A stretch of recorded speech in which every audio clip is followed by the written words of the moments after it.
Un jour, les tigres se sont installés en Mongolie. Tous les Mongols ont quitté le pays, sauf Olzi et Haruna. Olzi, lui, quand il a su que les tigres arrivaient, il a dit « Moi, j'ai pas peur des tigres. Hein. Les tigres, ils peuvent bien venir jusqu'à moi.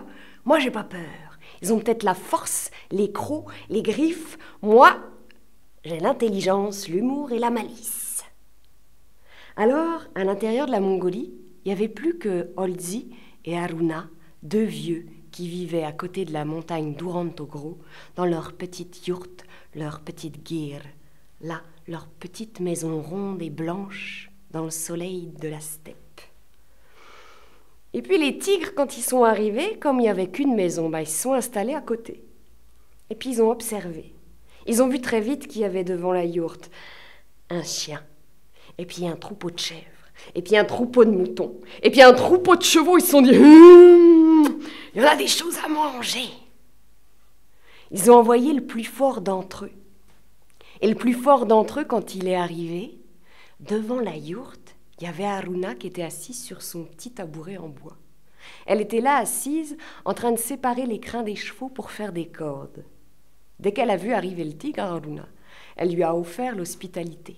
C'est comme ça chez les nomades. Le tigre est rentré dans la yourte, il est rentré dans le clair-obscur de la yourte, et puis il s'est installé sur un petit lit en fer. Pendant ce temps-là, Haruna, elle a préparé le thé. Elle a rajouté du bois et de l'argol à l'intérieur du poêle. Elle a enlevé le couvercle, elle a mis le wok à la place.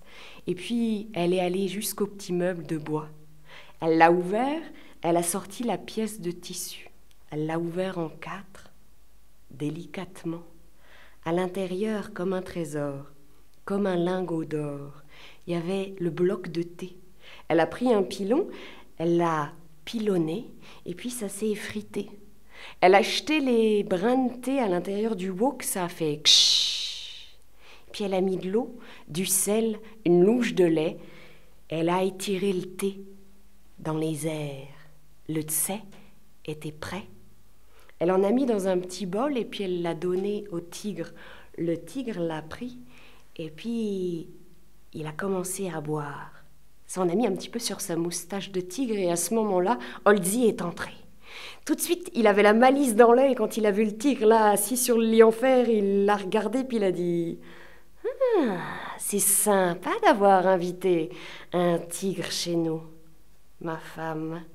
Mais le thé, c'est pas suffisant, faudrait lui donner à manger. Si tu allais chercher un petit morceau de l'épaule du tigre qu'on a tué hier et puis un petit morceau de cuisse du tigre qu'on a tué avant-hier. Hein? Ramène-moi ça. » Il y a Haruna qui sort de la yourte en rigolant dans sa barbe, puis qui va jusqu'au garde-manger. Et puis sur la tempe du tigre, il y a une petite goutte qui perle, et puis qui commence à glisser comme ça dans ses poils. Il voudrait devenir invisible, disparaître, ne plus être là. Il ferme les yeux en se disant, comme les chats, peut-être si je ferme les yeux, on ne me verra pas. Quand il ouvre les yeux, il a bien vu que ça n'a pas marché. Et puis de dehors, on entend Haruna qui dit « Hé, Olzi, j'ai bien les morceaux de viande, mais j'arrive pas à les séparer, il faudrait ton grand couteau rouge !» Quand il entend ça, le tigre, il voudrait vraiment être ailleurs qu'ici.